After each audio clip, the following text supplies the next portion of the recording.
Hey, it's Ramsey Dewey over here in Shanghai, China. Let me see if I can get my audio going. Let me know if I'm coming through clearly in the comments.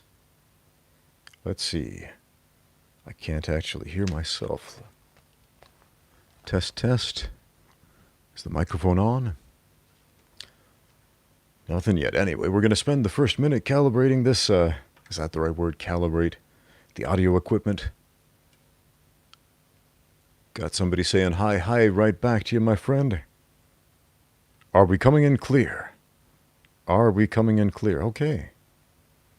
Yeah. Calibrations. Okay.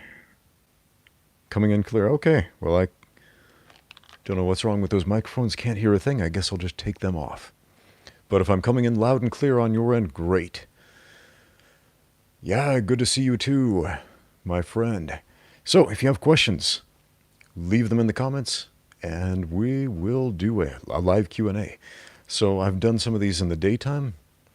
Is there still a quarantine in China? Yes, 3 months and going. However, some businesses, including gyms, are starting to slowly reopen. So I managed to get in a gym, not my own, but a friend of mine. His gym worked the heavy bag today for the first time in a long time, and that was pretty awesome. I stocked up on food, got enough food. Thank you for asking. The food situation is decent here in China. So, yeah. Sage Master says, I've seen you do other 10th Planet stuff. Do you do much rubber guard? I used to do rubber guard all the time. I mean, that was my go-to thing, largely because back then, when I was doing it all the time, I wasn't that good at grappling. I didn't have much of a top game. And so the rubber guard was very much a crutch for me. It's a great tool, but it can definitely become a crutch since it's such an easy way to control someone from the bottom. But I do enjoy 10th Planet stuff. Some good stuff in that system. Super chat from Nick Jones, who says, if I feel threatened, all exits are blocked, and talking them down isn't working, what should I do? Well, that's a good question. Are you actually threatened, or do you just feel threatened? So that's a point where you got to have a serious and very quick discussion with yourself about your feelings. So I assume you mean you're actually threatened with danger. So what do? I guess you're going to have to fight back, my friend. Short answer. GT says, are gym leggings good for MMA? Like spats, tights, that sort of thing? Yeah, fantastic. In professional competition, you're generally not allowed to wear them, but for training, yeah. They keep your skin from getting all scratched up on the mat, prevent mat burn. Great stuff, wear them all the time. What else do we have? I've mentioned that I practice catch as catch can. Yeah, I love catch wrestling. It's awesome. Apparently the lineage is contentious. How did I get into it? I first heard of catch wrestling through Billy Robinson. He was in Salt Lake City when I lived there, and he did a bunch of seminars there, and some friends of mine trained with him, and yeah, that was my first exposure to catch wrestling, and yeah, never looked back. Great stuff. I love the rule set. Best of 3 falls, that's either pin or submission. Whoever gets the best 2 of 3 falls first wins. It's great. Oh, super chat from Something Stupid, interesting screen name, who says, hey Ramsey, thank you for introducing me. Let me back up and read that question. Thank you for introducing me to martial arts. I was in a dark place before I found your videos, and now I feel better than I ever have. Thank you, my friend. Thank you for getting out there and training. Man. If all I accomplish as a coach is teaching people how to fight, how to do arm bars, how to punch and kick and all that, that's a failure in my opinion. So something stupid, that's not something stupid that you said. That makes me happy. That brings joy to my soul right there. So let's move on right here. Red Chucks. Oh man, Red Chucks, where you been, man? We got to do one of these live chats one of these days, my friend. He says, Godzilla or COVID-19, what's scariest? I loved Godzilla when I was a kid. I watched so many Godzilla movies when I was a kid. Anytime they came on TV, I loved to see it. I was not scared of Godzilla. I mean, if there was a real Godzilla out there stomping on the city, that would be frightening. That would be terrible. But something about an invisible killer. You never know where it is. Yeah, that's unnerving, I suppose. So I'm going to go with the real world virus ravaging the world. Hapkido or Taekwondo if I have to choose. Huh. Okay. Man, I trained at a lot of Taekwondo places back in the day, spent a lot of time in Taekwondo competition, and a lot of the Taekwondo places kind of doubled up on Hapkido. And so I didn't go down the Hapkido route, but I saw a lot of it. So Hapkido is great in theory. There's a lot of great stuff in there, a lot of great techniques in theory. And at the same time, I didn't have the experience of meeting any great Hapkido practitioners, any great fighters from that tradition. So, again, great techniques and all that. My personal experience has not been great with it. So, Taekwondo or Hapkido? I wouldn't be where I am without my own personal experience, so I'm going to have to say Taekwondo because that made me who I am today. At least it contributed to it. Super chat from Helpful Advice. My girlfriend wants kids, and I don't want kids. But when I'm drinking and have my guard down, she tricks me into dumping in her any advice. Okay. If you don't want to have kids, don't have sex. That might not be the answer you want to hear, but it's the answer you need. If you don't want to have kids, don't be having sex. That simple.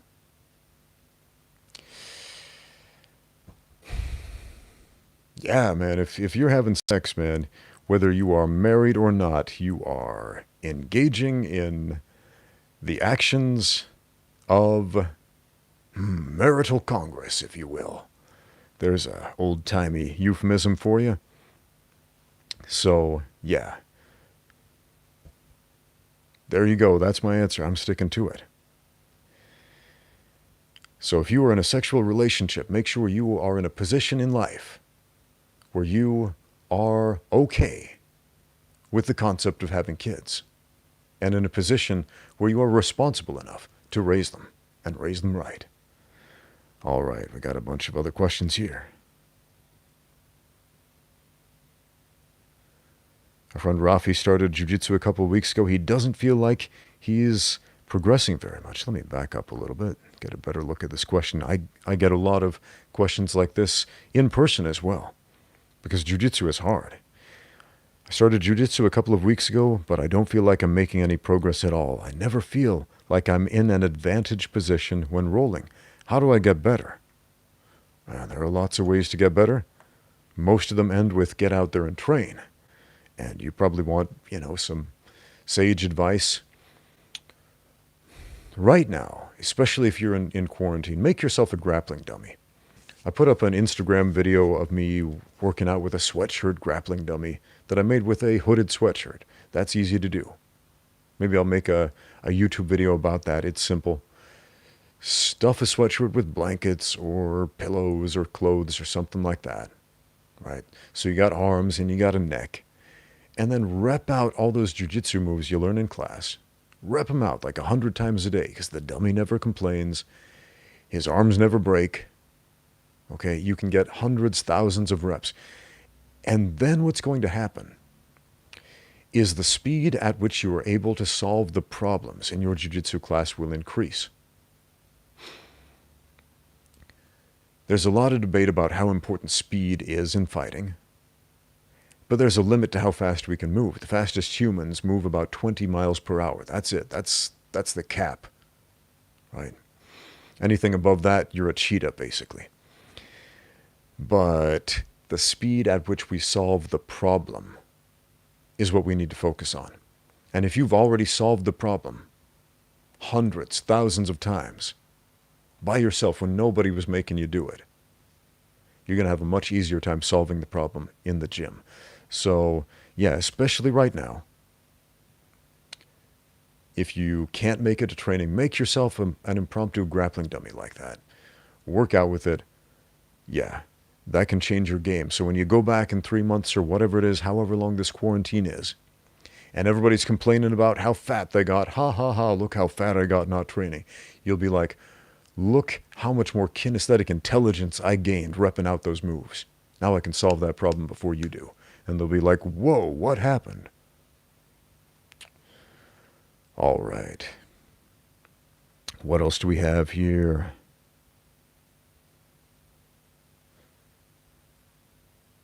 Super chat from Ink Thinks.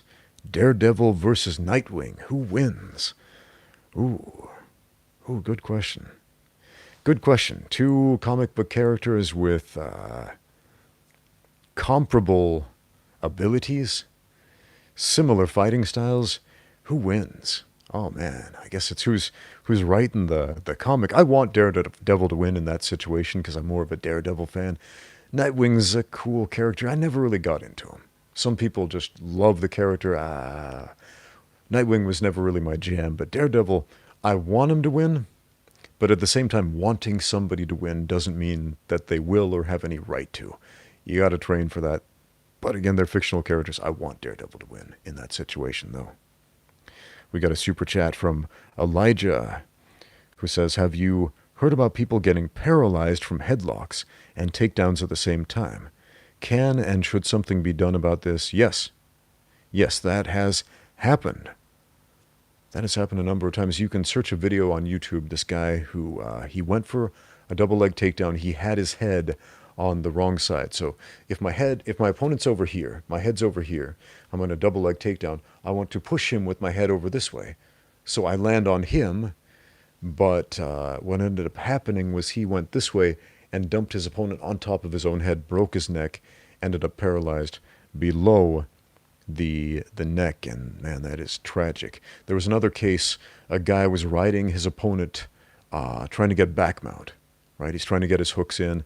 I believe he had both hooks around the body, both hands were free, he's trying to hit him or whatever. The guy on the bottom bucks forward violently. The guy on the top goes forward, lands on his head, his chin hits the mat here, the other part of his head hits the mat, twists, snapped his neck, paralyzed below the waist. So that can and it does happen. What can you do to prevent that? I mean, you can try to pass a bunch of rules and all that, but you just have to understand fighting is an inherently dangerous sport. Death, paralysis, serious injury, those are possibilities. Fighters have to understand those risks. It is not checkers. It is not a game. So that might not be the answer you want to hear, but make sure your technique is on point, that if you're doing a takedown, and learn lessons from those accidents so that they are hopefully never repeated again, right? So you can do the best you can to be in the correct positions to not get yourself injured. All right, we had a few more super chats going on here. Hope I didn't miss any. One from Sammy. It says, hi, Ramsey. I just got back to training normally after knee surgery. Then the coronavirus shuts down every gym. Lucky me, but it also could be worse. Yes, it could. Man, I'm going to tell you the story about my friend, my mentor, my coach, Shane Brenner. He was an awesome dude, amazing fighter. He had this fight wherein he ended up tearing his ACL. It just snapped on him when he put his weight back for a punch because of a previous training injury. And man, he was out. The dude was super depressed for a couple of days. Then he pulled himself together and decided, you know what? I'm stuck at home, so I'm going to work out the way I can. My leg doesn't work, but my arms do. And so he called me over and said, hey, can you help me tie this series of ropes around my room so I can climb up to my pull-up bar, which I needed to set up in my door so I can do pull-ups every day. And so instead of focusing on what he couldn't do, he always focused on what he could. And he got stronger, he healed faster. So you're going to have to give yourself a schedule. And I'm going to say this to everybody. Everybody who is stuck at home, who's not able to do your usual workout. Give yourself a training schedule. Write it down, or whatever equivalent gets you focused on that pushes you to work by yourself, because nobody else is going to do it for you. Nobody's going to hold your hand through this situation. You got to man up. You got to be the man of the house in this situation, little Billy, or Sammy, sorry. You got to be the man of the house, my friend. The onus is on you to get this done. Write yourself a schedule. Write yourself what you're going to do, right? You probably know a few exercises. You got through knee surgery. Look up some videos on rehabilitative exercises that you should do after recovering from an ACL surgery, something like that, or whatever the knee surgery was. Write yourself a schedule of when you're going to do this. After I wake up or before noon, at this time every day, I'm going to do this exercise. Whatever it takes, give yourself that schedule. Because again, nobody will do it for you. All right. What other questions do we have? Can I talk about judo? Judo is awesome. I've made a number of videos where I talk about how awesome judo is. Do it. It's great. It's a fantastic martial art. If you have access to a good judo school, do it.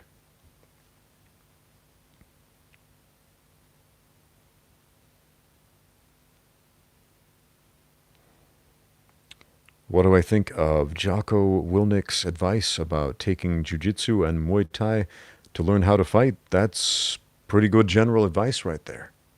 Those are combat sports that teach you how to grapple, that teach you how to strike, that teach you how to strike and grapple together. So yeah, you want to learn how to fight, those are good starting points. Get to it. What else do we have?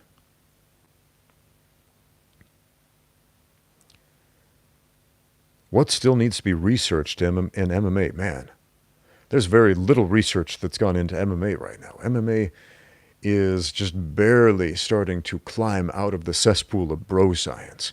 Here's what I mean by that.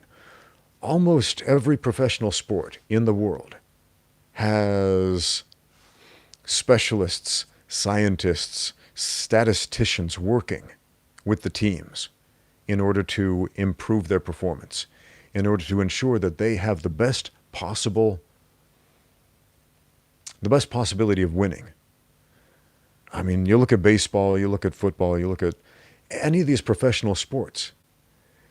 They turn them into sciences. MMA, what are we doing? What are we doing with this sport? We're still just trying to figure it out. We're winging it, for the most part, in the coaching industry. How many of us are actually turning to research? Almost nobody. So I would say, yeah, man, let's make martial arts a more scientific endeavor. Oh, super chat from Jason Boss. Thank you very much. Thanks for your donation, my friend. Thoughts on catch wrestling? This is the catch wrestling episode. I love catch wrestling. Catch wrestling is awesome. There are not a lot of awesome catch wrestling gyms out there. There are some. But it's great. Read up on it. Study it. Add it to your arsenal. Good stuff. Question I receive a lot, but I haven't made any videos about. What do I think of ITF Taekwondo, International Taekwondo Federation, as opposed to the World Taekwondo Federation? Okay, I don't really know. I've seen videos about ITF. Now, I trained in the WTF, not that WTF, guys, the World Taekwondo Federation for a very long time. Spent a decade doing Taekwondo before I got into professional combat sports. And every single Taekwondo school I have ever seen, in every country I've been in, lived in, traveled in, has always been World Taekwondo Federation style, Olympic-style Taekwondo. I have never, ever seen a real live ITF school, ever. I've just seen it on the internet. That's it. What do I think of the sparring? I believe, what is it? Is it like light contact sparring? I think. I read the rule set a while back. I don't know if there's a no knockout rule, but they do allow punches to the face, but not like... So the sport of ITF Taekwondo looks weird to me. Like on paper, the rules are similar to a kickboxing match, but it doesn't really look like a kickboxing match stylistically. It's weird. Like they'll charge in there and throw these chain punches at the face, trying to score as many points as possible without doing significant amounts of damage. And it's a skill set that doesn't really translate very well into, say, full contact kickboxing. So On paper, it seems like it should, but in reality, it doesn't look like it does. And I'm sure there are some ITF guys who have gone on to kickboxing and MMA and other full contact fighting experience, but I imagine they had to modify quite a bit of their game plan to get there. So again, I don't have a great deal of experience with ITF Taekwondo, but if you love it, do it.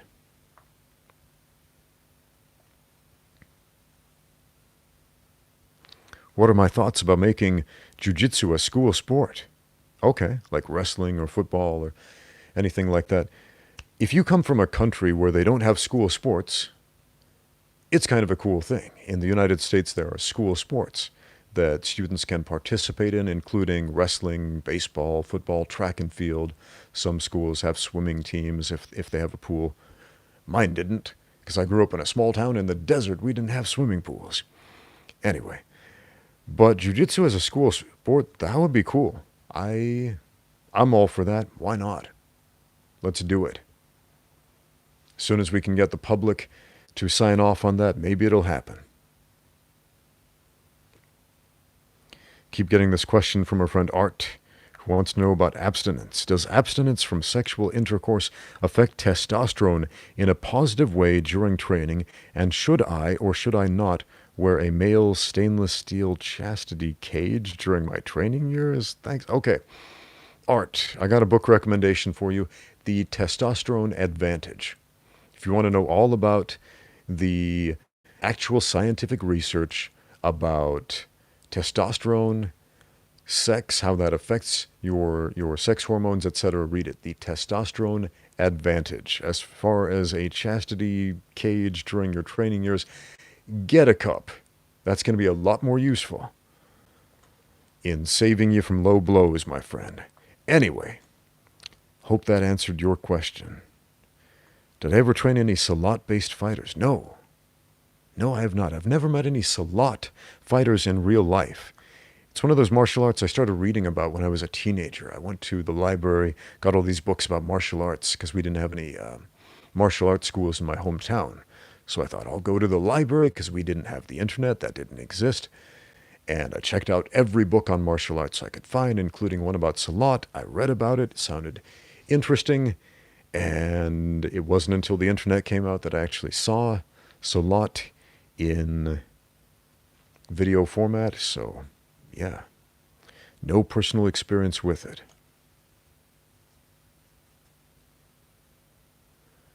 The video looks like a potato. Yeah, because it's coming through the Great Firewall of China, my friend. The Great Firewall of China is a real thing.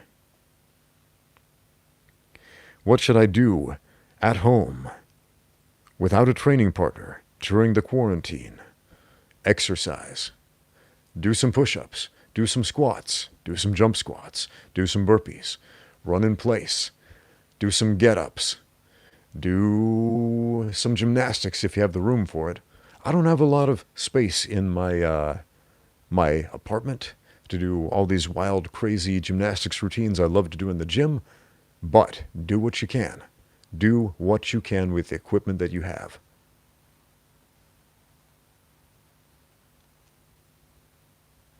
Will I ever fight again if Master Wong agrees? I absolutely will. Otherwise, man, it would have to be a big money fight to get me out of retirement with the hole in my head, my friend. All right, super chat from the mysterious Senor Hitler. Huh, fascinating screen name. Let's see what he has to say. Serious question. How do you consolidate being a prize fighter with your Mormon faith? Don't mind the edgy hearts of Iron Mike 4 meme name, please. Okay. There's a common misconception that religious people should all be pacifists, especially the Mormons. But I'm going to tell you, there is nothing in the doctrine of the Church of Jesus Christ of Latter-day Saints that says thou shalt be a pacifist. Thou shalt not participate in combat sports. There is nothing like that. So, as soon as the prophet gets on the pulpit and says, thou shalt not participate in cage fighting or anything like unto it, then we'll have a conversation about that. Till then, yeah, man, I'm not a pacifist. I don't think Jesus was a pacifist either. What else? Okay. Friend Sean Shamrock Kelly, that's a very Irish-sounding name, says, why were Irish-American heavyweight boxing pugilists dominant in the early era of boxing such as Jack Dempsey, Gene Tunney, James L. Sullivan, James Braddock, etc., yet nowadays there's none to be seen? Good question. I guess back then a lot of Irish-Americans got into boxing, and now not as many. The socio-political situation was different then than it is now. What gets people into fighting? Now, it's different. Now a lot of people get into fighting because they see it on TV, they see it on the internet, they think it looks cool, they think it looks neat. They go to a gym, they spar, and if they don't run away the first time they get punched in the face, and they actually think, I enjoyed that, I want to do more of it, then they get into fighting. Way back when, it was more of a means to survive. Prize fighting, why did they do it? For money, because they needed it. They needed to survive. So, man, back in the early 1900s, how many poor Irish people were there trying to eke by in the United States? A lot. Today, how many starving Irish people in the U.S. are there? Probably not as many, I'm guessing. So, socio-political reasons, man. That's more of a question for a sociologist, I imagine. That would make a very interesting sociological study. So if any of you are sociology majors in college with an interest in boxing, write a paper about that and send it to our friend Sean. All right, inverted guard, gi and no gi grappling. I enjoy inverted guard, actually. There's some cool stuff you can do there. One of my favorite techniques from butterfly guard, switch over to the inverted guard and tie the guy up backwards, sweep him. You can set up some submissions, some arm locks, inverted triangle chokes, leg locks. Fun stuff, man. Man, when the gym opens again on a more permanent basis, gyms are slowly starting to open here in Shanghai after a 3-month hiatus, 3-month lockdown, 3-month quarantine. So that's exciting. So hopefully in the next couple of weeks, I'll be able to get you guys more technique videos. But I enjoy inverted guard. I know some people do some crazy, goofy stuff that never works in real life when you try it, but there is some really practical stuff that is shockingly easy to learn from inverted guard that you should know. So a lot of people don't do it, or they don't know it, or they think it's too impractical. And so when you actually do know how to do it, yeah, you can shock people. And then they think you're some sort of upside-down magical octopus strangling them. So inverted guard, yeah, learn it.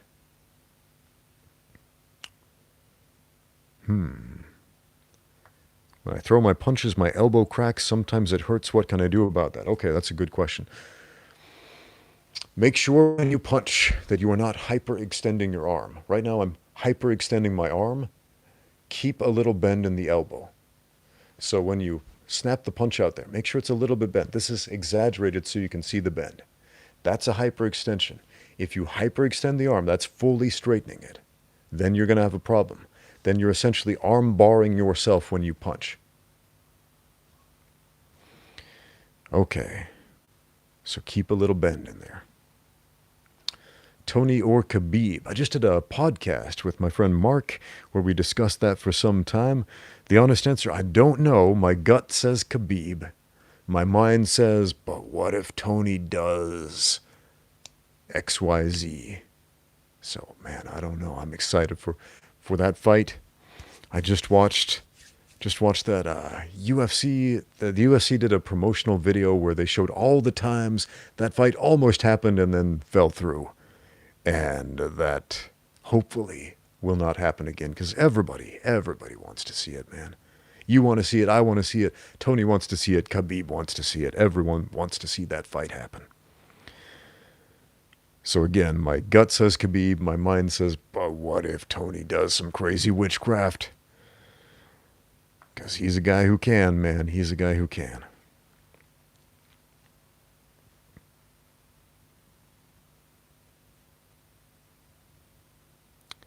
else do we have? Do I think boxers like Manny Pacquiao or Ryan Garcia would do well in MMA if they learned the rest of the game? Absolutely. Absolutely. They're phenomenal athletes. But, it's a lot of stuff to learn. They would have to learn how to grapple. They would have to learn how to kick. They'd have to learn how to clinch fight and all that other stuff. But they are phenomenal athletes. They're very hardworking people. They have a lot of experience. They know how to handle themselves in front of a crowd. They know how to handle all the incidentals in the fight game that you don't train for in the gym. So, yeah, if they put in the work, they could do it. And Ryan Garcia, man, he's so young. If he wanted to, yeah, he could be a phenomenal MMA fighter if he put in the work.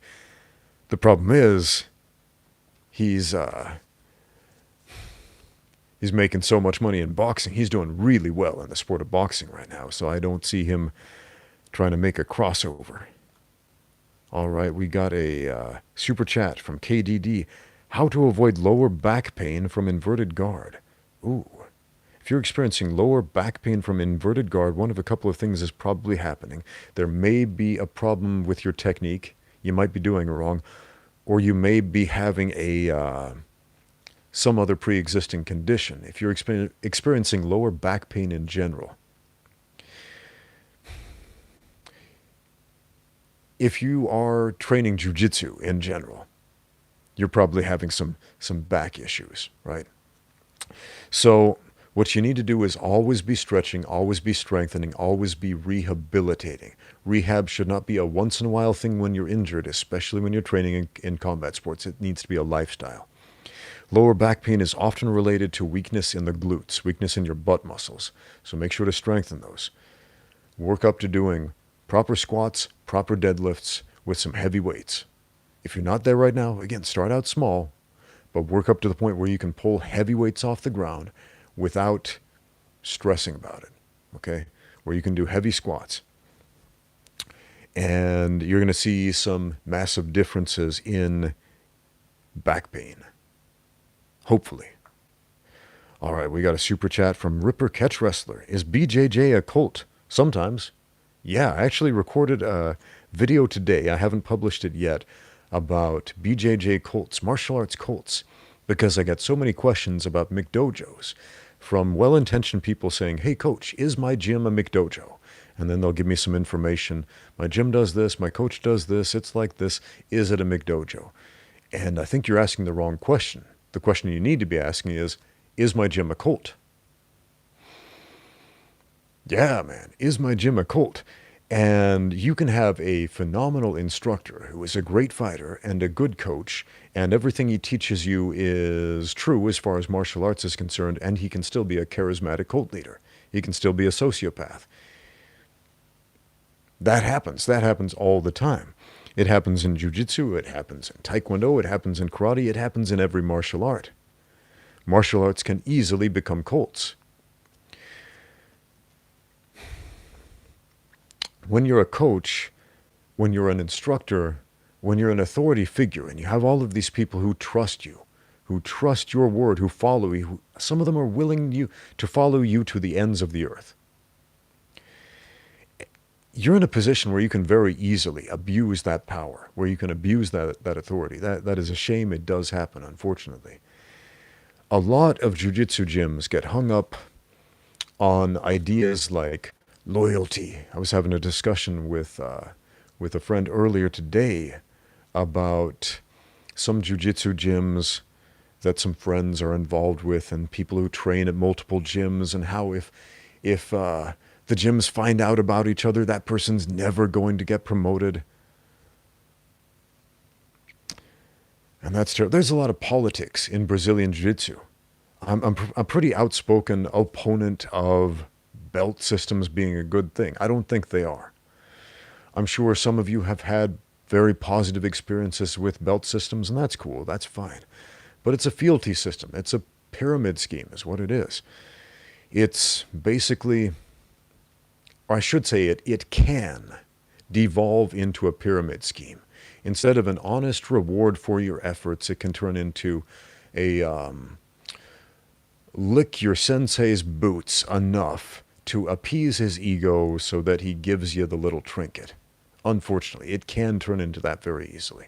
So I hope your gym isn't that, but I've seen it. I've seen martial arts cults all over the place, and some of them are very prominent figures in their martial art, in their sport, unfortunately.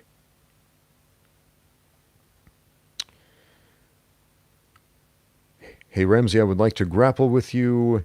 If I ever make it over to China, I would like to grapple with you. Yeah, man, after this whole COVID-19 thing passes, get over here to China. Let's roll. We have a super chat from Joseph McCallum. Why don't judokas transition to MMA more often? Interesting. I don't know how true that is. I mean, more often than they are right now. More often than what is the question? Because there are actually a lot of judoka in MMA. There's a whole Wikipedia entry on notable judo players who transitioned in MMA and had a considerable amount of success. I mean, look up a highlight reel of judo techniques being used in MMA. You can find hours and hours of that stuff. But as far as guys who only do judo transitioning to MMA, we don't see a lot of that. We see a ton of judo black belts who are also black belts in jiu-jitsu, professional level Muay Thai fighters, high-level boxers, all this other stuff. We see mixed martial artists in MMA. But as far as single emphasis guys, those days are done, man. Those days are long past.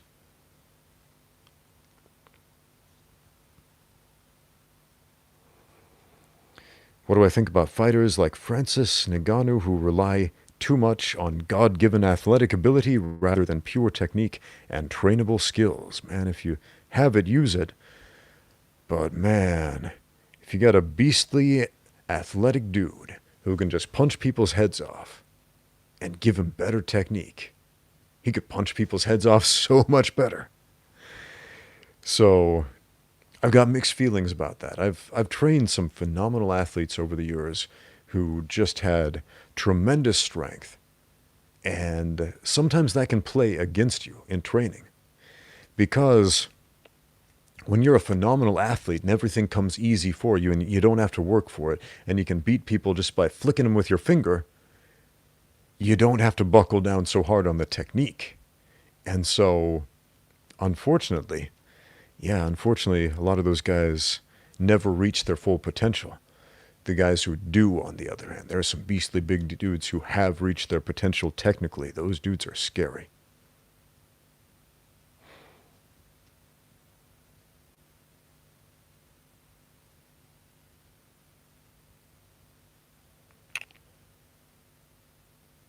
All right, question about your hips popping. Okay.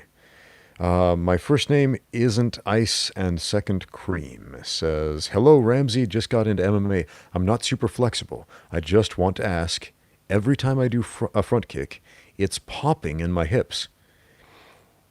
It's a problem. Is it a problem in my mobility, poor technique, or do I have bad joints? Thanks. This could be a lot of things. My gut says it sounds like inflammation. I had a similar condition when I was younger, especially when I really started stretching out my hips a lot and gaining flexibility and working on doing the splits. My hips would pop a lot. They don't anymore because I made stretching and strengthening and rehabilitative exercises a lifestyle rather than a once-in-a-while thing when things start popping and hurting. But yeah, that may be a problem with inflammation. Sometimes there's inflammation in the joints, and yeah.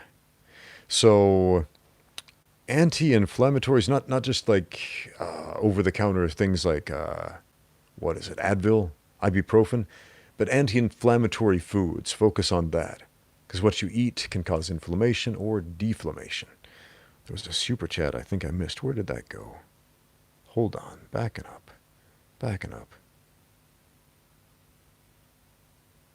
Don't want to miss out on that. Where'd it go? Man, sorry if I missed that one. It's not staying at the top of my screen. Anyway, is yoga good for the kind of rehab you were talking about? Yes, yoga is excellent for the type of rehab I'm talking about. Yoga has a lot of the type of static stretching in it that can actually help promote new growth of stem cells in the joints and the connective tissues. There have been 3 awesome studies about this topic of static stretching to promote growth of new stem cells in the joints and connective tissues that nobody's talking about, but everybody should read. So that's why there have been so many instances of like old ladies all hunched over and it looks like their bones are all fused in their spine, and they do yoga for like a year and suddenly they can move normally again. And if you feel like an old lady all hunched over and it feels like your spine is fused together, guess what? Start that stretching. Start doing some yoga. You can get more flexible. As long as you're alive, you can get more flexible. And it does wonders for your joints. That's good stuff.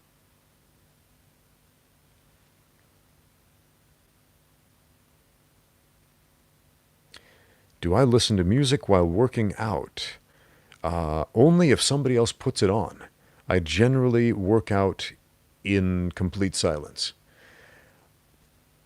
Maybe that's strange, but I didn't grow up listening to music. Like, it was just never on in my house. My mom never put on music. Anytime the radio was on, she would turn it off, and so I just grew up with the habit of silence. Silence meant focus. Silence is what you do when you're getting something done. So, man, the music in my mind, the silence in my mind, that's what I listen to when I work out, unless somebody else puts music on. So in my group classes in my gym, there's usually music playing because whoever's running the front desk puts that on. I don't mind. I don't care if there's music playing unless it's terrible music. But, yeah. Carlo says, when I do high kicks, my lower back pulls. What can I do? Keep stretching, keep strengthening. Strengthen your glutes, stretch your glutes and your hip flexors. Look up some videos on how to stretch your glutes, stretch your hip flexors, do some squats and other exercises to strengthen your butt. And that's going to solve a lot of lower back problems. And of course, do dynamic stretches to increase your kicking flexibility. That means move your leg through the range of motion. Does my religion ban music? No, it does not. There are a lot of crazy ideas about what my religion bans, and no, it does not. My religion doesn't ban things. It doesn't ban things. Things are proscribed. For example, thou shalt not kill. But that's still a choice. That's a choice. If it wasn't, man, if you were compelled and forced to do things, man, you'd be a puppet, not a person. The power to choose for yourself is fundamental. It is the fundamental part of my religion. To choose between good and evil, my friends. Is 21 years old too old to start training? No, absolutely not. That's the perfect time to start training. You don't have to start training as a small child in order to be a good martial artist. You don't have to start training as a small child to be a champion cage fighter. 21 is a perfect time. Your body doesn't even stop developing. I mean, your brain isn't even fully developed till age 25. It's not. So 21, great time to start training. Do it. Super chat from It Sento, who says, are there any Mormon churches over there? If not, how do you practice your religion? Oh yeah, I'm from the Mormon Holy Land. The Mormon Holy Land. I'm curious where the Mormon Holy Land is. Yes, there is at least one branch of the Church of Jesus Christ of Latter-day Saints in Shanghai. It exists here in China, yes. However, something you should know, because of the COVID-19, what do we call that, pandemic across the world, the church worldwide is closed. Worldwide. So, yeah. So for the past 3 months, the church has been closed here in Shanghai. How do I practice my religion? Religion isn't just going to church, man. If everything your religion is going to church, that's an easy religion, man. That's an incredibly easy religion, just showing up and parking your butt in a pew and listening to the preacher talk at you. That's not a religion, man. That's a hobby. Religion is what you do. It's how you live your life. It's your thoughts. It's your actions. It's how you treat other people. That's how I practice my religion. God ain't no stained glass window. How true, Mordecai, my friend. All right, what else do we have?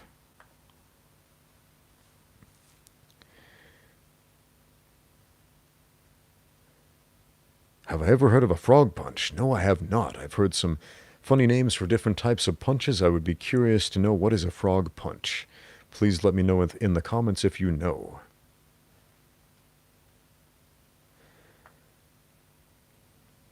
Let's see here. Saw a question I wanted to answer.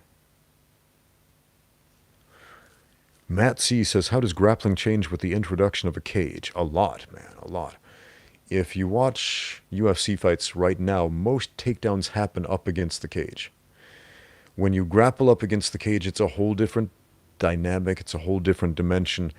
If you plan on cage fighting, spend a lot of time training up against the cage, clinch fighting up against the cage, working your takedowns up against the cage, working your get-ups up against the cage, working your wall walks up against the cage, reversals, etc., because it changes everything.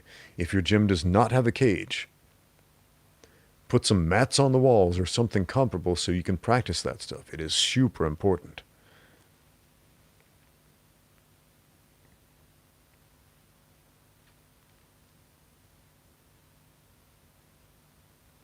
Why does Kung Fu still have bad McDojo issues? Well, because there are a lot of bad McDojos who go under labels of Kung Fu, and that's about it.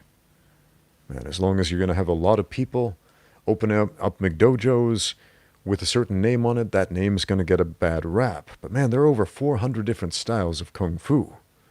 So it's kind of weird we throw it all in one lump like, yeah, Kung Fu, that's 400 different styles of Chinese martial arts at least, man. Super chat from Center Swift, who says, hey Ramsey, love the channel, love you, my friend. I'm not a pro fighter, but I love to spar with friends, and your vids make me think more about how to fight a bit better. Well, thank you. That means a lot. Man, pay attention, watch, learn, listen. You can learn a great deal. Glad you enjoyed the channel. Enjoy the comment. Thank you.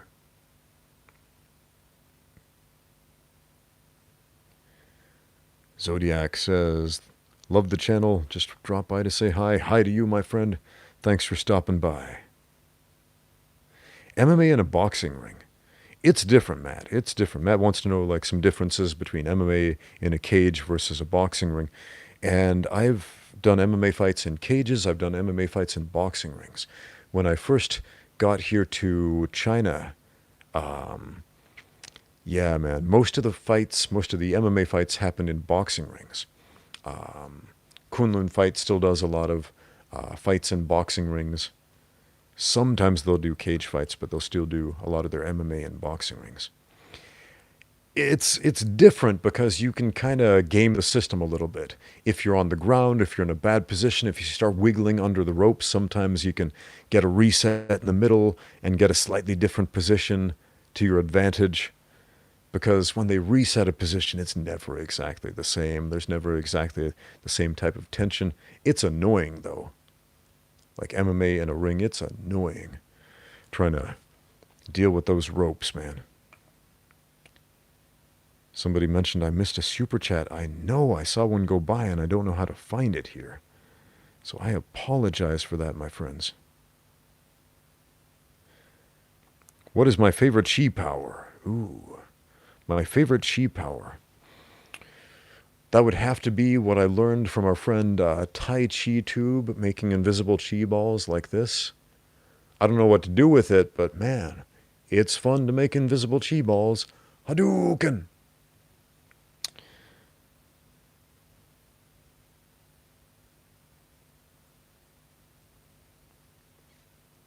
What else do we have here? Got a lot of statements, not a lot of questions. What do I think of Leth Wei?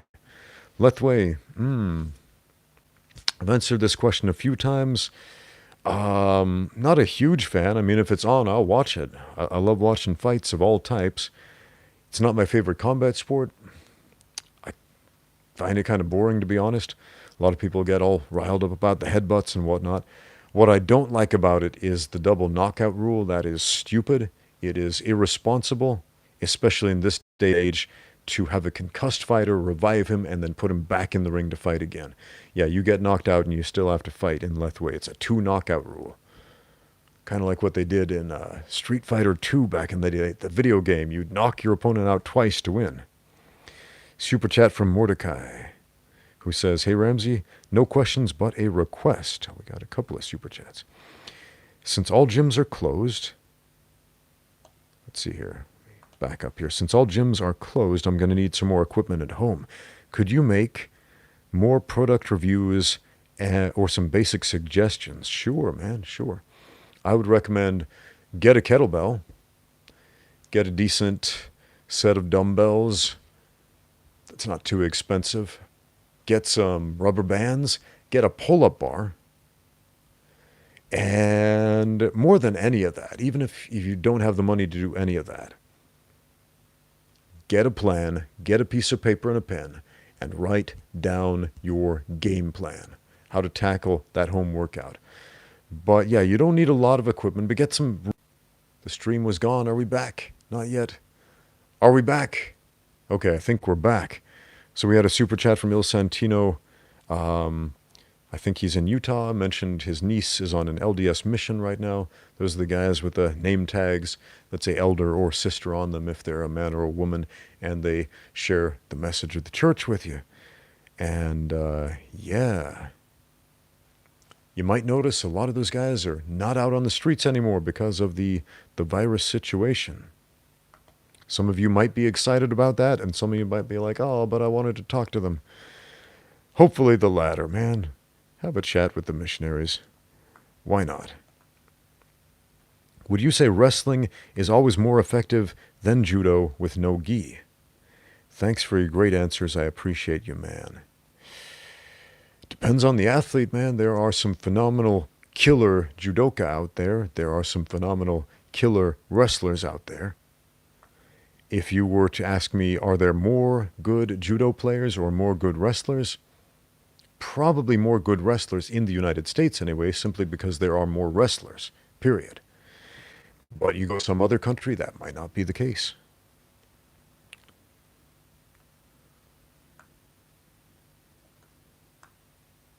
What else do we have here? Man, I just missed a ton of questions here. Yes. Jay Custer says, "Hey Ramsey, I noticed you make your own music on the videos. Do you have any favorite artists or bands?" Yeah, I love blues. I love anybody who perpetuates the style of the blues. Go check out Melody Angel here on YouTube or on her Instagram. Melody Angel, amazing blues musician. Go show her some love if you love blues. She's keeping the art alive in the modern day. So, man, I love blues and anybody who plays it right now and is good at it. 40-year-old beginner in BJJ. Start in the gi or no gi. Do both. Do both, man.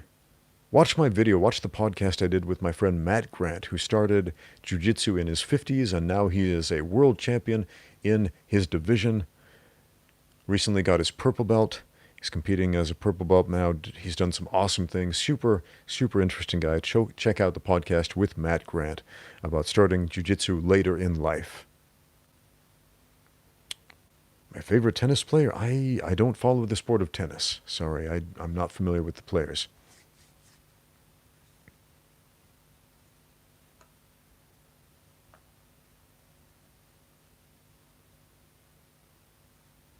If I could go back in time and talk to Bruce Lee, what would I want to learn from him?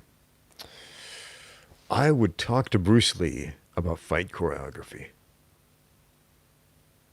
Yeah, a lot of people would pick his brain about fighting style. I would talk about movies, man. Like, he had some plans for movies and TV shows that never got off the ground. And I am super interested in what those would have been. I would want to read his scripts. I would want to read his what do we call those? Film proposals, whatever. I would want to know what his plans were for entertainment, because, man, I love Bruce Lee as an actor. A lot of people want to love him as a martial artist. That's fine, but I love him as an actor, and that is what he wanted. I mean, he gave a awesome interview that I love, and I would love to quote it. But if you do, your channel gets shut down because of copyright reasons or whatever. But you can look it up, where he said, I don't want to be remembered as a star. I want to be remembered as a great actor." So I would love to talk to Bruce Lee about what he loved. Does gymnastics help with martial arts? Yes, absolutely. Do gymnastics, especially grappling. My grappling warm-up starts out with a basic gymnastics routine. Basic tumbling. Forward rolls, backward rolls, handsprings, cartwheels, round-offs, that sort of thing. Get to the level where you can do all of that. Your grappling will improve. How about headbutts in MMA? I don't like the idea of headbutts in MMA. Why? Because they open up cuts. They make fights short and boring. And yeah, I don't like it. I've got scars over my eyes from accidental headbutts in the gym, not even in fights. It's anticlimactic is what it is. I don't want to watch anticlimactic fights where it's really intense and then all of a sudden the referee comes in, the ring doctor is like, "Oh, he's cut, he can't continue," and you're like, but nothing happened yet. That sucks.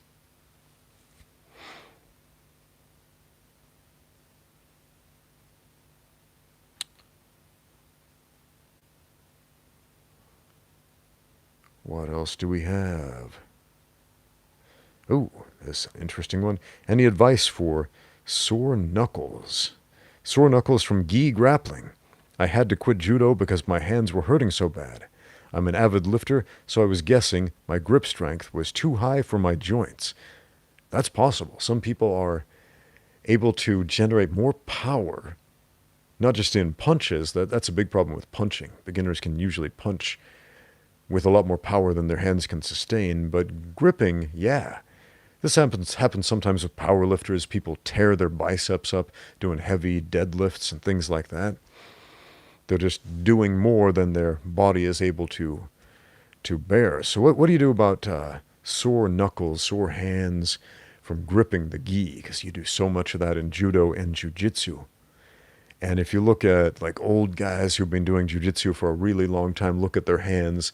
They're pretty gnarly. Mine aren't quite there yet at the level of, say, jiu-jitsu red belt, but sometimes I hold up my hands and people look at my fingers and they're like, "What the heck is wrong with your hands?" Like, yeah, that's grappling.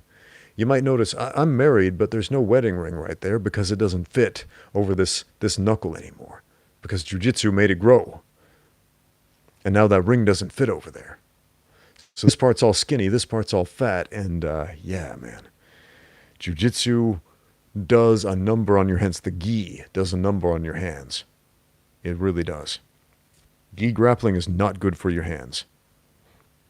So ice your hands if that becomes a problem. That's about all you can do. Put some ointment on it, maybe some of that Thai ointment. That might help.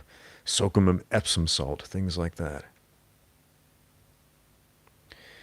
Carla wants to know my thoughts on the South Park Mormon episode. I saw part of it, not the whole thing. The South Park Mormon episode reminded me of that saying. I don't remember exactly how it goes about Christianity. Kind of making a joke about Christianity, that Christianity is the belief in a Jewish zombie or something like that, referring to Jesus in this very sacrilegious way. And if you think about it from one perspective, you might think, well, technically you're ticking some boxes there which are sort of true, but at the same time it's incredibly blasphemous the way you're putting that out there and disrespectful to those who believe in Jesus. And the South Park episode was a lot of that. It was a lot of that, just ticking some boxes of things which are related to the history of the LDS Church and so on, but in a way which is nothing short of, just mean-spirited. So, not a big fan. Surprise, surprise. Okay.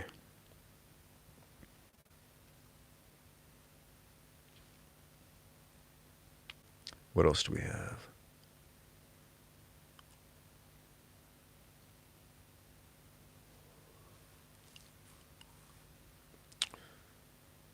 Missed that guy. Oh, there it is. Okay. Our friend Jade says, "Hey, Danger, my girlfriend doesn't like that I fight, but I love her and the sport. I am conflicted. Is there any hope?" Oh, what happened to the comment? I didn't finish reading it yet. Got bumped off there. Is there any hope? Yeah, man. Oh, super chat from Steve says, "Great video on Batman versus the Mutant Leader. I enjoyed that one. Go check it out. Fantastic fictional fight scenes. Got a whole playlist of that." But, yeah, if your girlfriend, your wife, your significant other doesn't like the fact that you fight, that's understandable. She doesn't want to see you get beat up. She doesn't want to see you hurt. She loves you. So what do you do about that? Well, you do the best that you can do to not get hurt in your fights.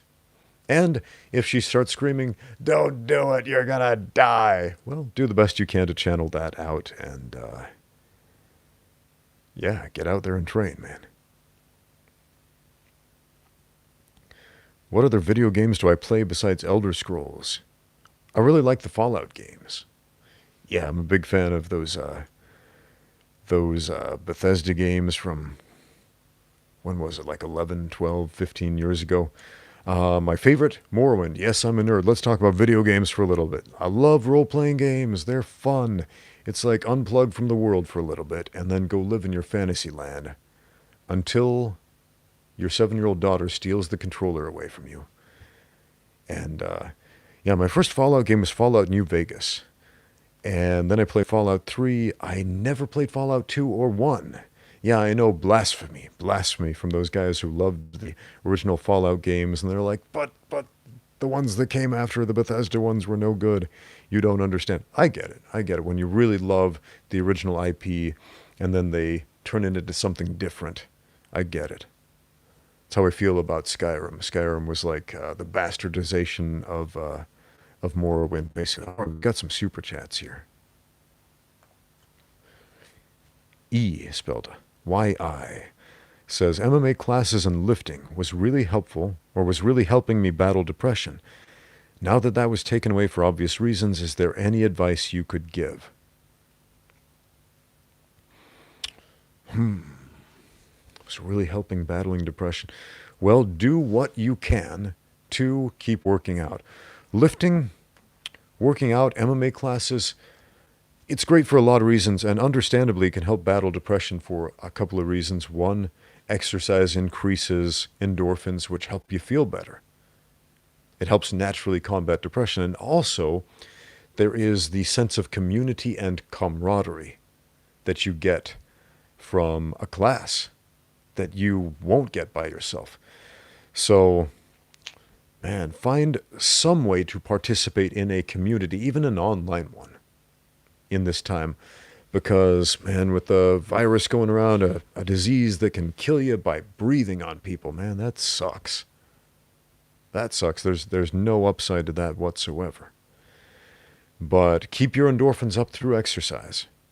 And stay in contact with other people. Develop a sense of community. A positive sense of community. I mean, that is powerful. Where to find that?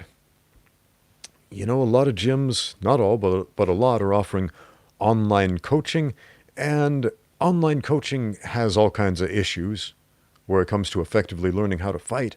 But at least it keeps the sense of community alive. So if your gym offers that, get on board. And at the very least, show some support for that community right there.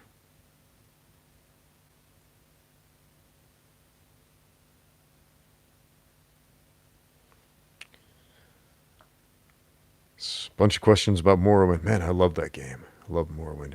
Hey, have you ever played a game like Morrowind and encountered something you've never seen before after years of starting playing it? Yeah, man. Like every time I play Morrowind to this day, and I don't have a ton of time to play video games anymore, but every time I play that game, like something new pops out. There's so much content in the vanilla version of that game alone. There is so much content in there. It's crazy. Awesome, awesome game. If you named your child Dovahkiin, you'd get a... If I named my child Dovahkiin, my older daughter, Eve, you might have seen her in some of my videos. I sometimes joke around and call her the Dragonborn. She loves Skyrim. I joke around and call her the Dragonborn because she was born in the year of the dragon here in China, the Chinese zodiac. And so she always tells me, I'm the Dragonborn. I'm like, yes, you are. So, yeah. 3-on-3 MMA. Ooh, when you have multiple person MMA, and I've seen some of these fights. There were some of these in Poland, in Russia, in Ukraine, in some of these Eastern Bloc countries. 3-on-3, 5-on-5. There was like group MMA fighting with obstacle courses inside of a cage and all this crazy stuff. It's weird. Those fights are over fast. They are over very fast. Basically what happens is, as soon as one guy goes down, everybody goes down after that really fast. So it's a bit anticlimactic. At first you're like, this is going to be epic, and then boom, it's over in half a minute. That's the case with a rumble, though, a real rumble. It's over quick.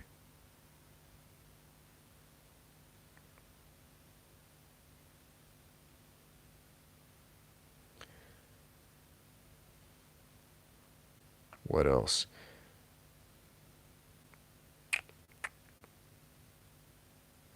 Got a question from Dwayne Johnson. Dwayne "The Rock" Johnson, you watch my channel? Wow, that's amazing. Anyway, Dwayne Johnson. There we go. Dwayne Johnson says, will grappling and takedowns avoid brain damage in an MMA fight? Well, that depends on what you mean. If you spend most of the fight grappling as opposed to taking punches in the face, then you are incurring less brain damage. I can't put it any simpler than that.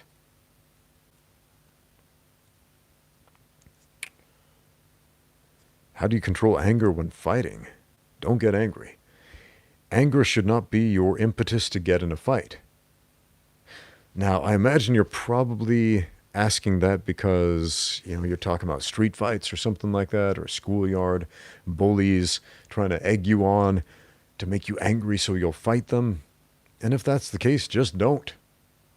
If anger is your motivation to get into a fight, don't get into that fight. Anger gets you into a fight, it doesn't get you out.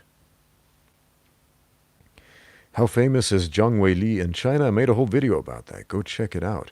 After her last fight, MMA is a very niche sport here in China.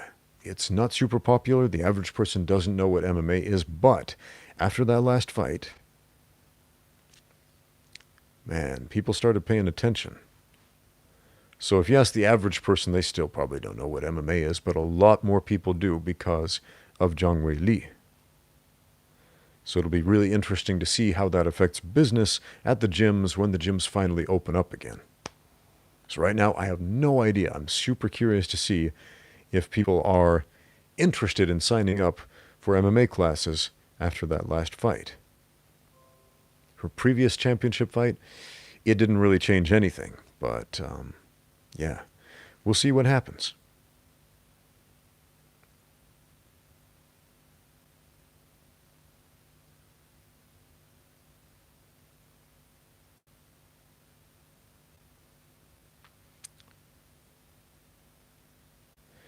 Is it possible to beat multiple opponents in a fight, or is that a martial arts myth? Yeah, it's possible. You can see some videos of people beating multiple opponents.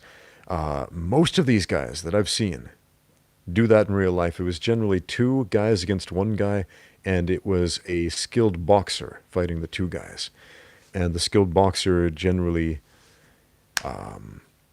used the environment. For example, one fight, I think I put a video clip of it up on one of my old videos. There was a boxer standing in a doorway. Two guys were coming at him. So he had them nice and lined up. They weren't able to get to him at the same time. He knocked out the first and then basically pushed him out of the way, knocked out the second, and backed back into the doorway to, make sure no other oncoming guy was coming. So Yeah, it happened. Jack Dempsey, later on in his life, I don't know, he was like 70 years old, something like that. He was attacked by two guys, and he still outboxed them at an advanced age. Jack Dempsey, man. It's possible. It's the rare exception. That usually doesn't happen. If you are not a great fighter, if you are not a skilled fighter, if you don't know how to handle yourself, and you get attacked by multiple opponents, yeah, you're probably going to find out what a beating feels like. So again, that's the rare exception, not the norm.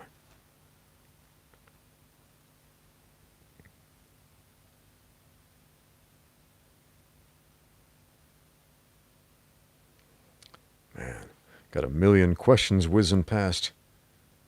Too fast to read.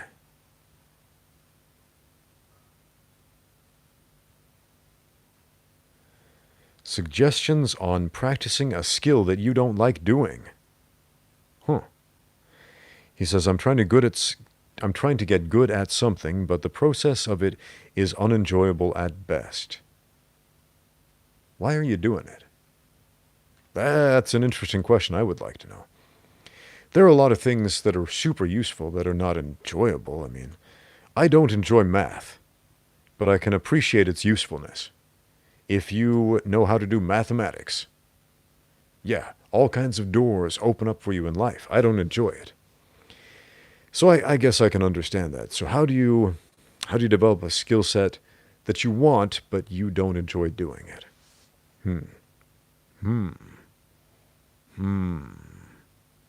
You gotta grind, man. You gotta grind. That's about it. Embrace the grind. What is the grind? It's where you do a repetitive task that you don't particularly enjoy because you know you'll get a reward for it in the end. So eyes on the prize, my friend.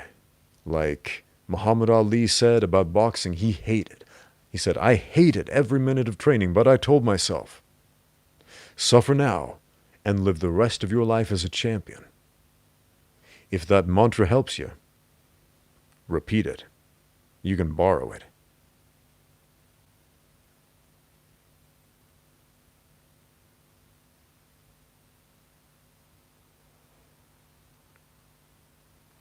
Why did I move to China? Santiago wants to know that. I've been asked this question a lot. I don't have a big, crazy, glorious story. I have a lot of friends who tell me that they feel like they were divinely called to come here to China, or they had some mission or whatever. My wife and I felt like coming here. Man, why Shanghai in specific? My wife was working as a driver's education instructor in the United States. I was doing a few different jobs, and I had my MMA gym on the side as well. And my wife went through this early life crisis. Not going to call it a midlife crisis because she was young. Is my wife Chinese? No, she's American. And she wanted to change. And she had all of these students from all of these different countries. And she had to learn how to give driving instructions in Farsi, in Mandarin, in Cantonese, in Hindu, in several other languages as well, so she could communicate with her students. She had one student from Shanghai, and one day she was saying, you know what, I'm not really feeling this driver's ed thing anymore. And he said, cool, I'll find you a job in Shanghai. And she was, yeah, Hindi, that's it, not Hindu, sorry about that. Linguistic skills are suspect tonight. Anyway, she said, really? And he's like, yeah, really, I'll get you both jobs in Shanghai. We looked at each other like, huh, do you want to go to China? I was like, yeah, let's go to China.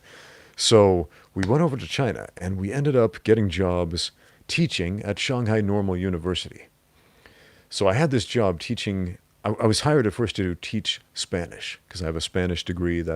That's my degree, Spanish and modern dance. So they said, you'll teach the Spanish classes. I got here, they said, never mind, we got somebody from Spain. You teach the culture classes to the international tourism students. And I was like, I don't have any education relevant to that class. They were like, it's okay, just make something up. Tell them about America. I was like, okay, I see how it is. The Chinese university education system is a little bit different than it is in America. Actually, it's a whole lot different. Yes, I speak Spanish. Hablo español. Hablo castellano. Aprendí en Argentina, en Buenos Aires. So, yeah, I ended up teaching at a university here for a few years at the same time. Opened up an MMA gym, the first MMA gym in Shanghai, second one in China, and kept going with MMA, competing, training, coaching, all that good stuff. The rest is history. Is rigorous sparring more useful than strength training? They are both important. You should do both. What do you mean by rigorous, though? If by rigorous you mean hard sparring where you are injuring each other, no, that's not useful. Not useful. Ramsey, hablas español muy bien. Gracias, mi amigo. Gracias. I've got tons of videos about efficient sparring, about effective sparring. Okay? Go watch them. Got whole playlists on sparring, right? Most of your sparring should be light contact. Avoid rigorous, hard sparring that will cause you brain damage and other injuries. Just avoid that. Avoid that like the plague. Make sure most of your sparring is light contact. Go watch my video playlist on how to spar, how to get more out of it. Would I do a live stream in Spanish one day? Oh man, I gotta brush up on my Spanish. Saludos desde Chile. Sí, po. It's one thing I remember speaking to Chilenos. I have a notoriously Argentinian accent when I want to. When I want to, I do. Maybe. Quizás lo haré. Quizás haré una, ¿cómo se dice? Live broadcast. Live YouTube. Ni idea cómo decirlo en español. Hace más que 20 años que viví en Sudamérica, así que me cuesta un poco hablar español, pero todavía puedo hacerlo. Pero casi nunca tengo la casi nunca tengo oportunidades de charlar, de platicar con amigos hispanohablantes aquí en Shanghai, así que me cuesta un poco. Pero quizás lo haré.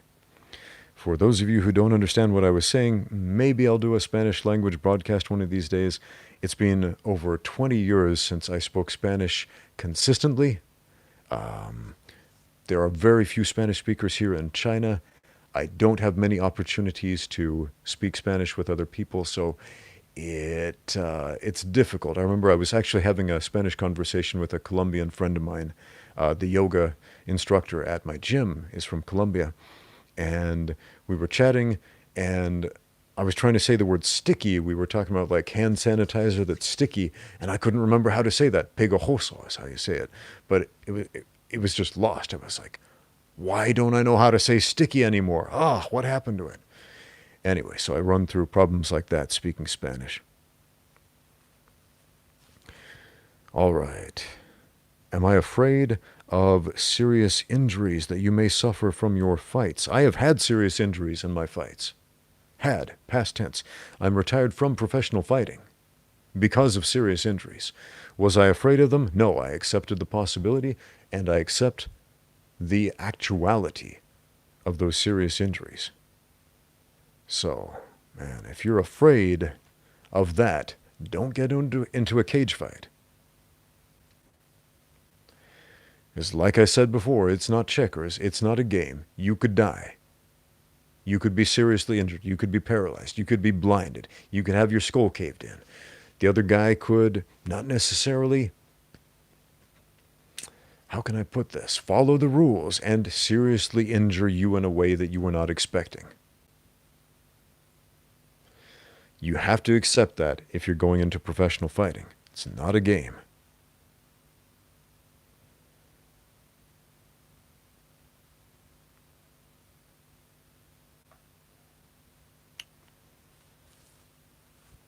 Got a friend from Brazil who says, greetings from Brazil.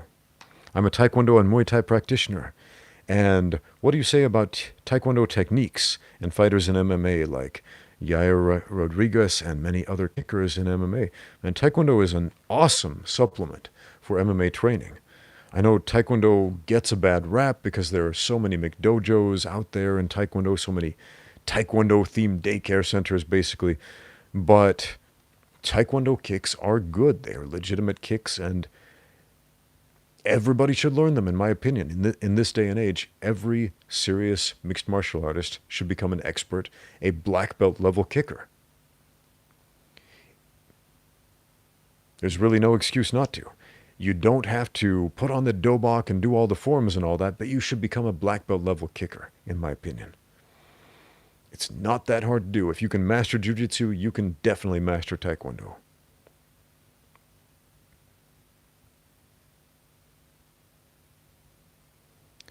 What is more joyful, coaching or training? I love training. I love coaching. Both have brought me joy in different ways for different reasons. So I'm not going to pick one. That's the great thing about life. That's the great thing about mixed martial arts. We don't have to pick just one. It's beautiful. We get caught in these mindsets of expecting people to just be good at one thing.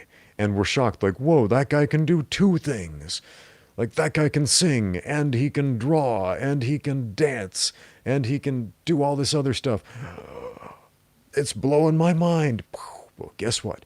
You can get good at more than one thing in your life. All right, we got a super chat from Midpoint FTW, who says, I love your philosophy on life and martial arts, and your videos relax me while I learn. Take my first super chat ever. I'm glad I found your channel. Hey, thank you. Thank you, Midpoint FTW. I appreciate the kind words. Very much so. When will I fight Master Wong? I hate that he is making money from his videos. Man, if Master Wong wants to fight, I don't think he will, because he has said in no uncertain terms he will not. And he doesn't want to. He has nothing to prove, whatever. But if he wants to, I'll do it. Like I keep saying, I will come out of retirement for that fight. If he wants to do it, because we would make so much money from it. That would be amazing. Flexibility for kicks and jiu-jitsu. For jiu-jitsu, do butterfly stretches, lots of them. Stretch out your back a lot. Stretch out your hips and hip flexors a lot. For kicking, do a lot of dynamic stretches. Do you know what an axe kick is?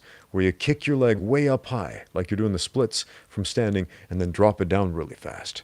You might never use one of those in a fight, but use that as a dynamic stretch. Do like 20 axe kicks per leg every day. Go through that a bunch of times. That is one of the best ways to improve flexibility for kicking, for all types of kicks. It'll make all of your kicks better. How do you land an axe kick in kickboxing? You get in the right position to do it.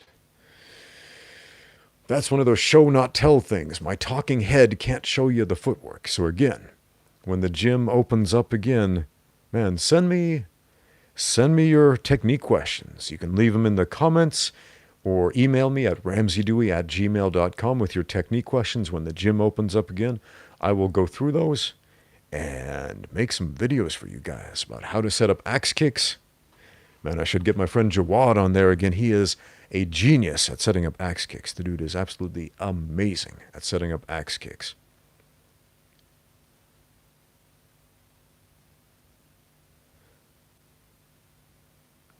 The most severe injury I have ever suffered from fights. Compound skull fracture. I talk about this one all the time. Kind of surprised people don't know that, but yeah, compound skull fracture, depressed skull fracture right here. My skull was caved in.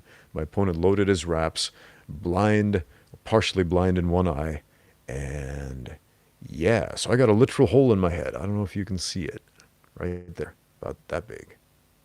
So yeah, that sucked.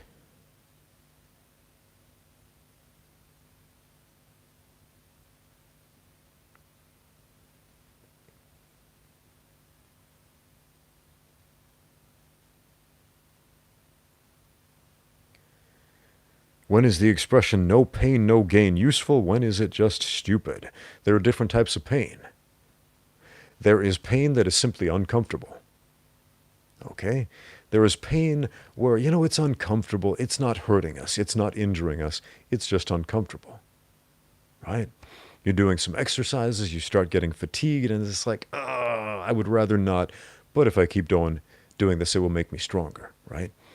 That's useful pain.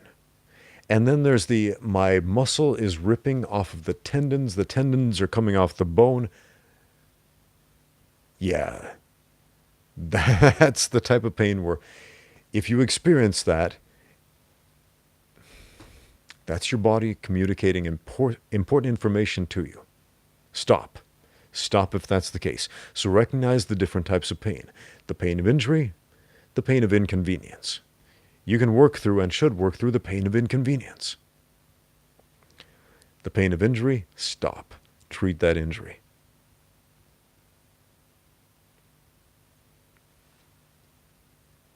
Is life returning to normal in China? Slowly, very slowly. The city is still quarantined, but slowly, some businesses are starting to reopen. It's different, though. You're asking, is life returning to normal? I don't know if life ever was normal in China, but it's different, man. It's different. A lot of people are looking at foreigners differently.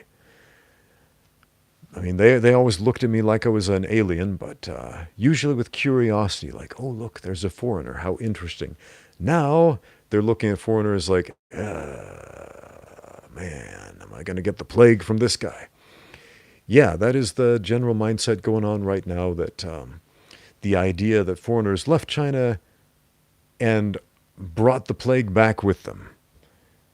And even if you never left China, even if you sat out the quarantine with everyone else, you're still lumped into that. Quite often, there are a lot of signs hanging up out there saying, no foreigners allowed in this location.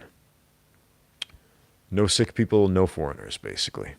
Reminds me a lot of that Bruce Lee movie, The Chinese Connection, which also happened in Shanghai, where Bruce Lee tries to go into the park, and the security guard's like, look at the sign. The sign says, no dogs and no Chinese allowed.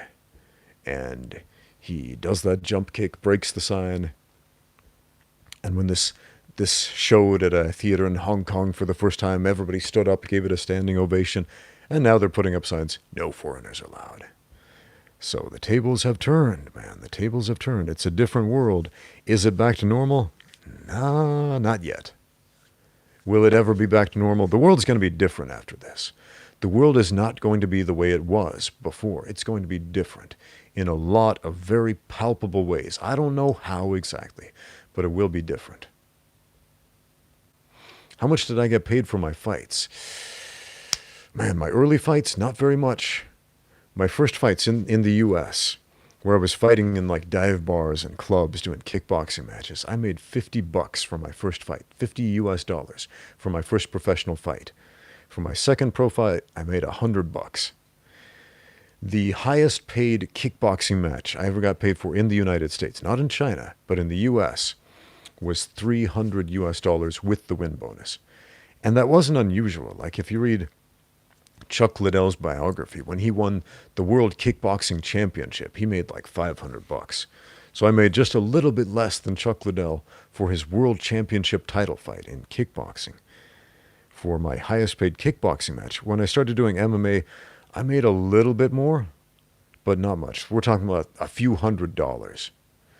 When I moved to China, yeah, the purses went way up, way up. So you can make some decent money fighting in Asia, Southeast Asia, China, countries around here. Because there's starting to be a lot of money in combat sports over here. Super chat from John Doe says, you should get Streamlabs. They take a lower commission on donations than you pay on super chats. Oh, interesting. I will look into that. Is that something you can do with YouTube? Or is that a different video service? I don't know. I'll look into that. Streamlabs. You take a screenshot of that. It's not so I forget that.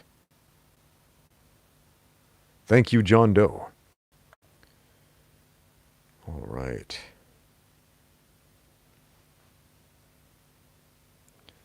What is the easiest to learn, somewhat effective martial art? Oh, man. I don't know if any martial arts are easy to learn, at least to get good at them, but a basic level of proficiency, on the other hand, that's different. I mean, I'm tempted to say boxing because it's simple, but to get good at boxing is not easy. It's not. Was I ever in a wet market? Yeah, there's a wet market right next door to me. It's big. I've done a lot of shopping there. I've seen a lot of wet markets in China. I've heard some descriptions of some crazy wet markets on the internet, on American websites, on what else? Joe Rogan was talking about it on his podcast. I haven't seen anything like that, what they were describing, like bats and all of that. But 11 years ago, when Walmart was here in Shanghai, they would sell live crocodiles at Walmart. Yeah, you could buy live crocodiles. Or maybe they were alligators. I don't remember. Some type of crocodilian. You could buy alligators. You could buy frogs. You could buy, I don't know, live chickens or something. Some crazy stuff. Walmart was almost like one of those crazy wet markets. But yeah, they've changed. We've got a super chat from Belette Delamort, who says, "Hey Ramsey, any strategic recommendations for Zhang Weili's next fight?" Work on your double leg takedown entry. Work on that shot. Work on that setup. I noticed she did a double leg attempt on Joanna in her last fight that was not great, and it was a 5-round fight. Who can fault her for that? She was giving it her all. She was throwing everything in the kitchen sink out there. But Joanna is not a great grappler, and she was able to stuff that. So work the wrestling. Work your freestyle wrestling in the context of striking. That would be hugely, hugely advantageous for Zhang Weili, because there are some beasts in that division who know how to wrestle that she's going to have to face eventually. Super chat from Arturo Martinez.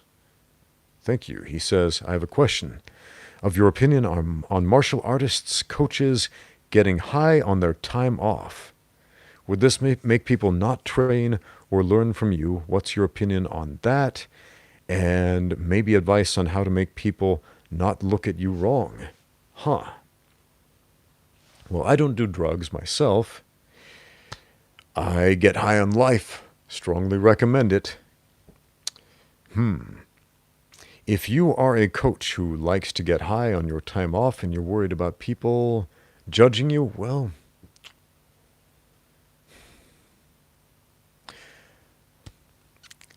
I'm not sure exactly what you're asking. If you're asking me to give you permission to get out there and get high, I'm not going to do that. You're a big boy. You make your own choices. I'm constantly asked for people from people, make my choices. Which gym should I sign up for? What martial arts should I do? Make my decisions for me, Ramsey. I'm not going to do that. If you want to get high, that is your choice. That is your choice. Okay. How people look at you because of it, that is their choice. There are, of course, stigmas. Maybe you're doing something, I don't know, maybe you're doing something that is not particularly harmful. Maybe you're doing something that is, I don't know. But there is a stigma attached to it, and you have to be willing to accept the stigma. Like, man, right now here in China, people are mad dogging me because I'm a foreigner, because I got this face, because I got these eyes, because I'm not Chinese. They're looking at me like I'm a walking disease. I understand that. I get that. I'm not going to wag my finger and call racism at them. Is it fair? No, it's not fair. It's not fair at all. But it's life. It's what's happening right now. And so we cannot expect to alter the opinions of other people, to change how other people think. We only have control over how we deal with that situation. So if you don't like the way other people respond to your habits, you have a choice. Either accept that or change the habits. I hope that helps. Super chat from L, who says, "Hi, Coach. Are some people just born to fight naturally? Not those that are able to adapt to training, but actual born fighters? Or is training the only way?" Fan from Northern Ireland. Nobody's a born fighter. People are born babies, and babies are terrible fighters. But some people have natural talents that other people don't. Some people are born with bigger, stronger bodies than other people. Some people are born healthier. Some people are born with natural proclivities, but you have to train to develop those. You have to train. I had a student once. He was a very naturally talented guy. He was an athletic guy, and he was a lazy guy who would show up late to class. And his natural talent got him about that far. And then the guys without natural talent who were consistent went so much farther. And as soon as Mr. Talent realized, yeah, they're surpassing me because I'm lazy, I need to step it up a notch, he stepped it up, and he caught up. So you're not born a fighter. You're not. You're born a baby. You got to put in the work. Some people, it seems like they need to put in less work. Some need to put in more. But you still have to put in work. Work wins fights. Work works in fights.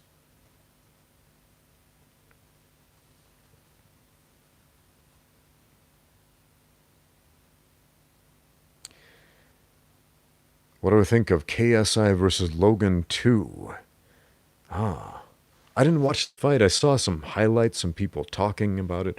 Was it BS? Like, was it a worked fight? I don't know. If it was a worked fight, it was a very well-worked fight from the highlights I saw. So maybe there was, I don't know if the judgment was rigged or whatever, but yeah, didn't see it.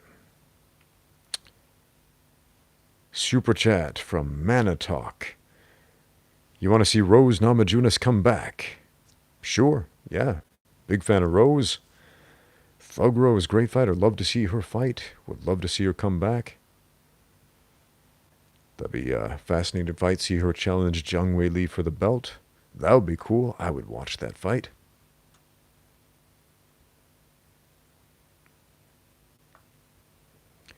All right, going to answer a couple more questions here. It's late here in Shanghai. So I'm going to go to bed in a bit.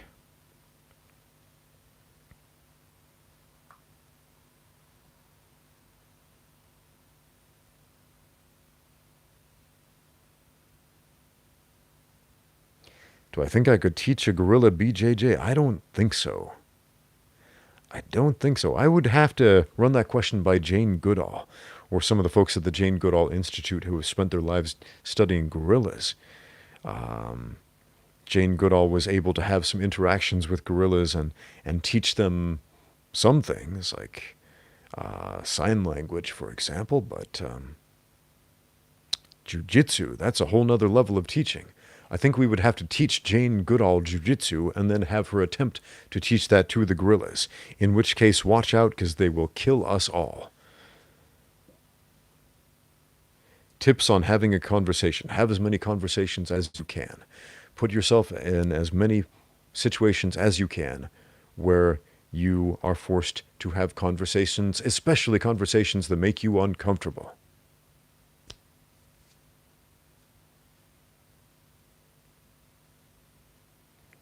Modern or traditional martial arts? Yes. Do them all. As I said before, the beauty of mixed martial arts is you don't have to choose. You can do it all. You don't have to just go to one dojo and bow to one sensei and stick to that one style forever and ever, amen. Do it all. Learn everything.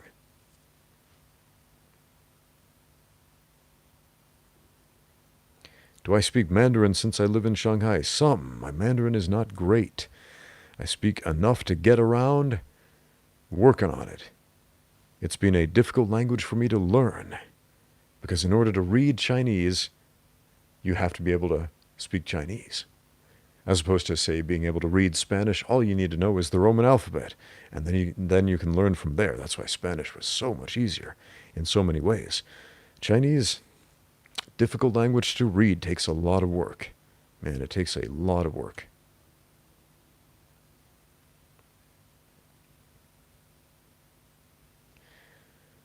All right, I'm going to take 3 more questions. Got a super chat from Alex Lishman. We'll call this question number 1. Alex says, my judo school teaches basic punch and kick defense. In your opinion, is this a good thing, or should it focus on grappling solely? Why not? Why not? If the punch and kick defenses are good, great. If they work in a fight, great. If they're teaching you nonsense, garbage, silly stuff that doesn't actually defend you from punches or kicks, well, you should be able to find that out pretty quickly if you have somebody punch or kick at you. So if it teaches you how to deal with strikes, great. And if you just want to do grappling only, then just do grappling only. Maybe have a conversation with your judo instructor about that.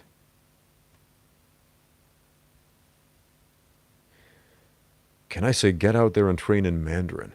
You know, when I had Elong on my podcast, I actually had him say get out there and train in Mandarin. So check out the end of that podcast.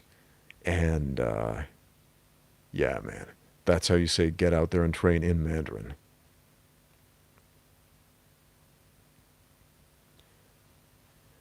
How often should an amateur fighter fight? Often, I don't know. I would say do it as many times as you think is necessary. Give yourself plenty of time to heal in between. Don't take too many fights too often, especially if you're not being paid for it, man. But I would say have about 10 fights, whether they're MMA fights, boxing matches, wrestling matches, jiu-jitsu matches, whatever. Have about 10 experiences in an amateur combat sport before you think about going professional. Super, super useful. All right, I'm going to take one more question. One more question.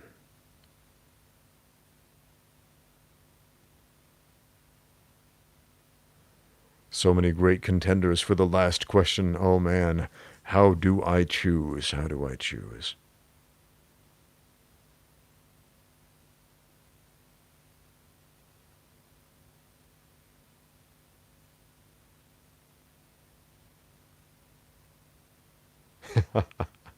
Okay. Last question from Storm Photography. Wants to know how he asks a question, and I get this question a lot in the comments of my Q&A videos. How do you ask a question for my Q&A videos? This is a good one to end on. It's pretty simple. I read your comments. It's one of my favorite things to do, reading comments on my YouTube videos. I read them. Put your questions in the comments or email me at ramseydewey@gmail.com. That's my name, Ramsey Dewey, no spaces, @gmail.com. Send your questions there or just write them in the comments. I read them. I get most of my questions that I make videos about from the comment section. Most of them. A lot of people try to contact me on other social media that I don't check very often, like Instagram messaging, which I look at sometimes, but not too often. Twitter, I never look at that. I don't understand Twitter. I don't know how to navigate that app or that website. It doesn't make sense to me. And yeah, but YouTube comments, I look at that. I read that again.